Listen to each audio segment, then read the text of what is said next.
You can't let a medical condition define you, and you can't prevent someone from living life the way they want. My name's Kelly Hall. I am planning to bike across the southern tier of the United States in the winter of 2023, and since the age of 7 have had epilepsy.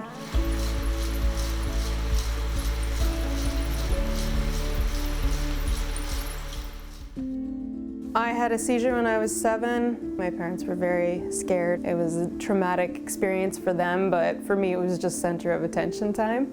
It was just doctors everywhere, and I didn't really know what was going on, but everybody was being really nice. And it was only when I got a bit older that I kind of understood the full gravitas of what that meant for me. As I moved into young adulthood, I found that it was more and more difficult to find work.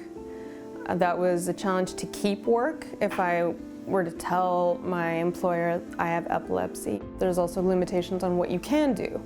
I couldn't drive, so independence was kind of wiped off the table. I always had to rely on other people for things that I wanted to do. I didn't realize it until I started meeting people with epilepsy. I'm very open about it. And so I'd get these replies from people sometimes. They'd be like, "You have epilepsy? I do too." And then there was a hush. Most of them have been hiding it their whole lives. It's something you can't prevent. So to live in kind of like this world where you have a shame, something to be ashamed of, is amazingly sad to me.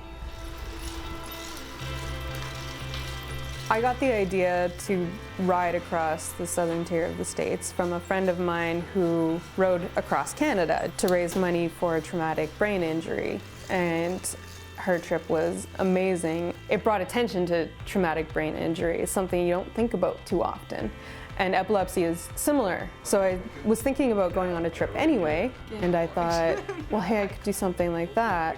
I could get on my bike and ride where I can during my off season, which is winter, and try and collect stories from people who have epilepsy and talk to them, because the experiences are so varying and different between person to person.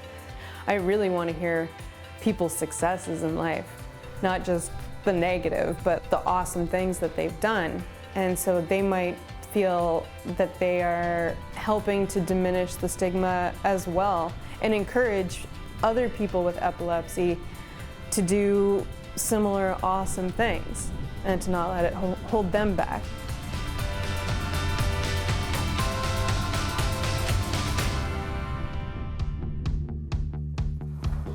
The plan is to drive down to Big Sur, pack all of my equipment onto my bike, and just start pedaling. And the idea is to go all the way to Florida, and along the way I'll be collecting stories from people with epilepsy in a variety of ways. The trip is over 5,000 kilometers. Because I'll be stopping to talk to people, I'm estimating 4 months. I'll be on my own. It's gonna be me carrying a lot of gear and probably stopping to cry every now and again.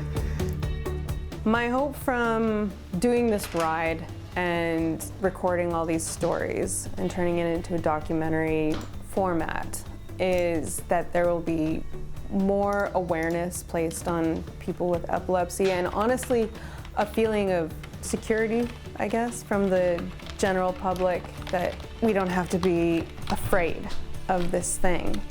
I hope that people can be more included in society without the stigma that surrounds it. It's surprising to me that the stigma still exists today, but it does, and I hope to diminish that stigma just a little bit.